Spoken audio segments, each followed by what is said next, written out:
Ayatollah খমিনীর একটি কথা আমার মনে পড়ে, কি সাহস তার!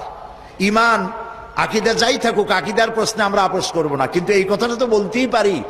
যখন আমেরিকা তাকে বলেছিল যে আমার দূতাবাস থেকে যে 56 জনকে গ্রেফতার করা হয়েছে আমেরিকান, এদেরকে ছেড়ে দাও, তা না হলে তোমার খাদ্য রসদ আমেরিকা থেকে যত সাহায্য যায় সব বন্ধ করে দেওয়া হবে। আয়াতুল্লাহ খমেনী জবাব দিয়েছিলেন আমেরিকান প্রেসিডেন্টকে, তুমি কারে খাবারের ভয় দেখাও? যেই জাতির বছরে 1 মাস না খাইয়া থাকা ফরজ, সেই জাতি তোমার খাবারের অপেক্ষা করবে? তোমার মতো কাফের। আয়াতুল্লাহ খমেনীর একটি কথা আমার মনে পড়ে, কি সাহস তার! ইমান আকীদা যাই থাকুক, আকীদার প্রশ্নে আমরা আপোষ করব না, কিন্তু এই কথাটা তো বলতেই পারি।